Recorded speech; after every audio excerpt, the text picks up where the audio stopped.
Namaste and welcome to AshaUSA's monthly series. This year, our theme is Start the Conversation. In this series, we'll hear from different speakers who talk about important issues we face as immigrants in our lives and how we can approach them.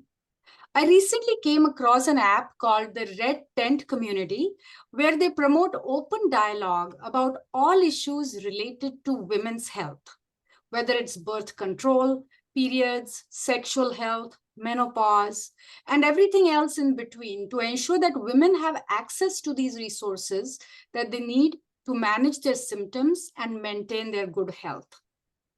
They say that by breaking down the cultural stigmas and taboos surrounding these natural processes, we can create a more inclusive and supportive environment for women of all ages.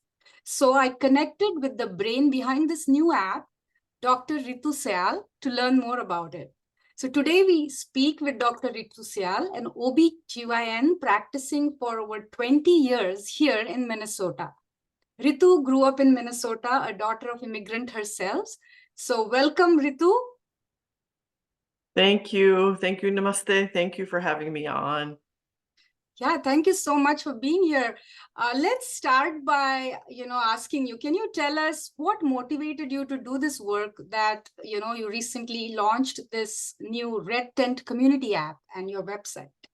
So I am an OB/GYN and I've been an OB/GYN for over 20 years. And so many things have happened in the last 10 years, as we all know, social media. We also know all of the misinformation that is on social media. So my patients would come to me and bring all this junk. It was the internet of nonsense. And then they would go back to Dr. Google, back to social media. And it was just this thing where I didn't know how to take care of patients outside of the doctor's office because I only have 15 to 20 minutes with each patient. How do I answer some of their questions outside of the doctor's office? Because in all honesty, they're coming to see me. They want my opinion on what I think about menopause, what I think about birth control and weight gain, what I think about C-section. They're asking me these questions and I don't have enough time in the clinic setting. So I started trying to understand social media and I love technology. I wish the medical field would get on top of technology and we are so far behind. So I started thinking about technology, medicine, and how we used to take care of women. And so I'm going to give you my own personal story of how I learned about everything from my mom and my nanny.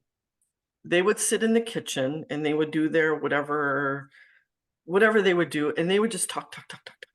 And it was about everything.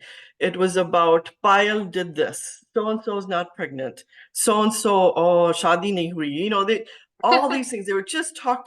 And I would just listen. And I was young, 9, 10, 11, 12, 13. They used to live with us. So my Nana and I would sit and we actually had a timer and we would time how many seconds or minutes that they would be quiet. And what do you think that answer was? Hardly any. The longest they were quiet was 11 seconds. Oh, wow. And we would literally time it. Okay, they're quiet. Timer. But they would, because I was a woman or a female, they would allow me into that room. So it was my mom, my masis, my nani, and they would talk about everything. And so that's where I learned about everything, is just listening. They never let me ask questions. They never, point blanked. It was always in code. But it was never like out in the open, but I understood everything that was going on.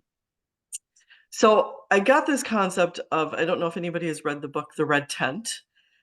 Phenomenal book. If you've never read it, as a woman on this earth, you should read it. The concept is that in biblical times, the red tent, or some people call it the menstrual hut, of how women who would have their period would go into a different space, whatever that space was, a red tent, a menstrual hut, whatever.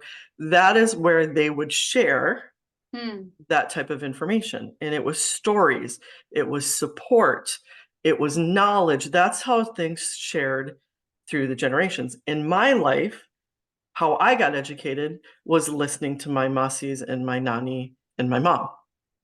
And to me, that concept is very powerful because we have moved so far away from living in a village, going to the menstrual hut, or going to the red tent. We have moved so far away. We have become these nuclear families. Hmm. We also come from a culture that really does not openly talk about any of this. We actually purposely hide it. Hmm. So that concept came to my mind as how did we pass on information thousands of years ago? And that is where the concept came in. So I started looking at me as a doctor and my knowledge and the fact that my patients want my knowledge and they want my opinion Hmm. instead of Dr. Google.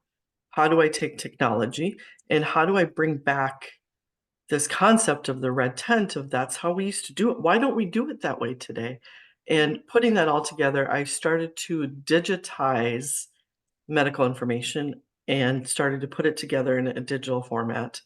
And that is where the red tent started. So I just launched it, a few months ago, the end of 2023, just to put some information out there and to see what would happen. And it's slowly taken a pivot and I'm learning from it. But that is where I'm at today. And that's how the concept grew. Hmm. So that's great because as you said, today we don't talk about these issues or we don't have nana nani, chacha chachi in the household where kids or girls especially can learn about these issues. So if we as modern women want to access this resource that you have set up, how can we go about it? What would be the first step? So currently it is on the Apple Store and the Google Play Store. So you can go and download the app. Mhm. And yep, right there, you can become a member. And it's free. And so right now, whoever wants to come and just browse, once again, I am putting on more content. And as that grows, I'm also, the pivot that I was talking about was talking to other doctors, midwives, nurse practitioners, whoever, medical professionals who want to be on the app for their patients. So, what I learned after the launch was that once again, this big concept that people are coming, my patients are coming to me for a reason. Mm. How do I engage those patients? To me, social media is great, but when you throw something out to social media, who are you actually helping? Mm. When I throw a TikTok out there or a YouTube video, who is it reaching and who is it helping? The patients that I should really be caring about are my patients. My patients are the ones who come to me. I already have a connection with them. There is a level of trust. I should be targeting my patients. Mm. I should be, instead of 15 to 20 minutes in the doctor's office, I should be thinking about after the doctor's office. And so the pivot has been looking to other doctors, midwives, nurse practitioners, all those people who have their own patients. How can I get them on the app for their patients, whether it's 100 or whether there's 8, whatever? Mm. How can I get them on the app to build their own groups and their own small niche communities within the app? And that is where the pivot is happening. Mm. So I do have right now one doctor on there who is South Asian Indian. And she is looking at, she really loves the fourth trimester of pregnancy. So there's 1, 2, 3 trimesters. The fourth trimester is after delivery. We don't Mm. talk about it much, but there is a fourth trimester, and she is building a group of South Asian women who are currently pregnant in the third trimester, ready to deliver and go into the fourth trimester.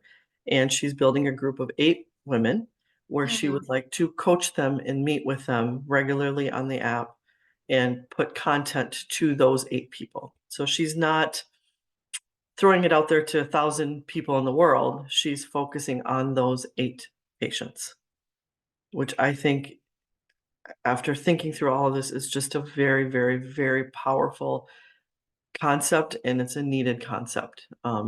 Medical information, misinformation, however you look at it, how do you know what's accurate? How do you know what's right? How do you know what to follow? What's a better concept than following your own doctor or your own professional that you see that you have built a relationship with? So that has been the pivot for me.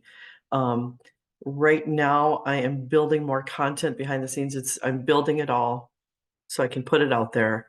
But I'm building a pregnancy folder with all the information. I'm digitizing all of the pregnancy information.